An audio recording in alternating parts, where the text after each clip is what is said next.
Video, I'm going to teach what a definition is. So it's kind of funny. I'm kind of defining a definition. What's the definition of definition? Okay. Anyway, um, so now the book points out that when we use the word definition, when people hear the word definition, they're normally thinking about dictionary definitions. Um, and that's fine and good. The word definition is a little bit vague. But one thing about dictionary definitions is they're oftentimes a little bit imprecise and sometimes not quite right. So here's what I mean by that. In the book, they use the example of the word house, and they mention that a dictionary definition for house could be something like a building made for people to live in. But if you think just a little bit about that, you'll see, that's not really a great definition because, I mean, can there be a building made for people to live in that's not a house? When you think about it, you go, yeah, sure. Um, an apartment, for example, would be a building that's made for people to live in, but isn't necessarily a house. Okay? So, what we're going to look for in critical thinking is a more precise meaning of definition that will help clarify our thinking. This will help us think more precisely. Let's go. All right, so uh, here's going to be my definition of x, for my definition of definition, and I'm going to use a variable x. So I say a definition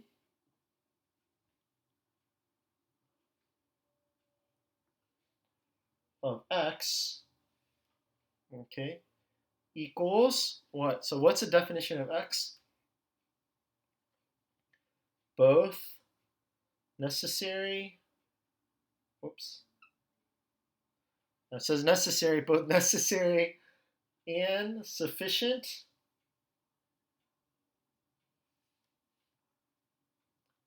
conditions for x. Okay, so definition x will include both necessary and sufficient conditions for x. So let's think of an example. So let's say I'm trying to define what a bachelor is, just to pick up on the example from the last video. Let's say, now I'm wanting to define bachelor, so I'm going to do it this way. X is a bachelor equals, so but I'm just using the word equals, the sign equals for like definition. What's the definition of bachelor going to be? Well, X is a bachelor. One necessary condition for being a bachelor we talked about is that X has to be a man. Okay? So this is part of a definition of bachelorhood because we at least got a necessary condition. But is being a man sufficient condition for being a bachelor? No, you can be a man without being a bachelor. What else is needed? Um, well, it's pretty obvious. I mean, X just has to be unmarried. So X is unmarried.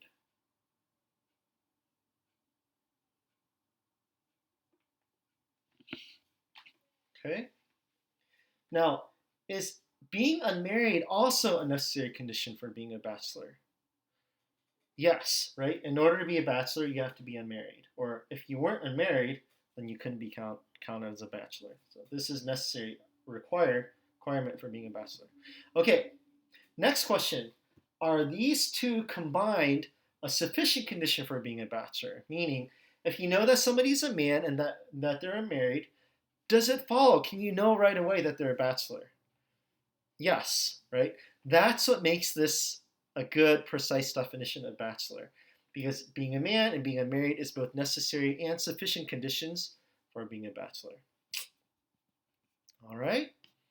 Now, let's tie in some ideas from earlier that we learned recently um, to what we're talking about now.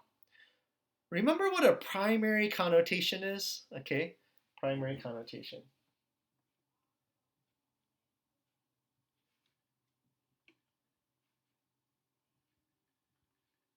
The primary connotation, as we said, is a definition, right? We also call this denotation.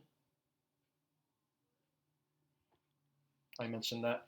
So now that we know what a definition is, we can also know better what a primary connotation is. The primary connotation is going to be the necessary and sufficient conditions for the thing. Okay? Compare that to a secondary connotation.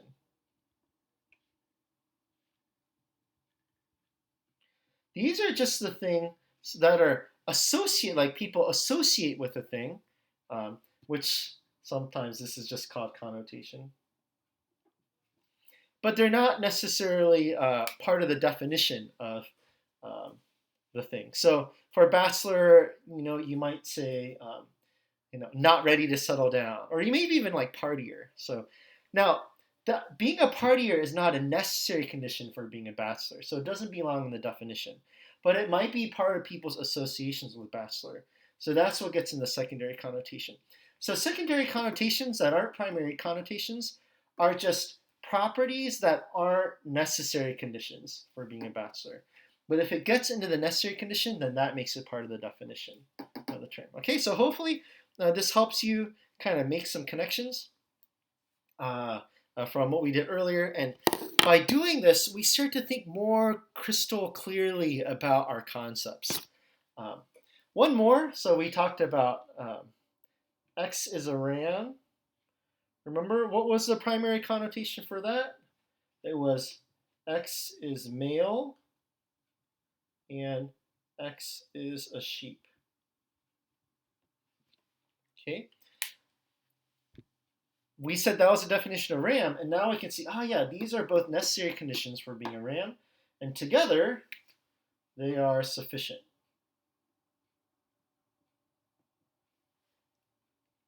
So these are both necessary and sufficient.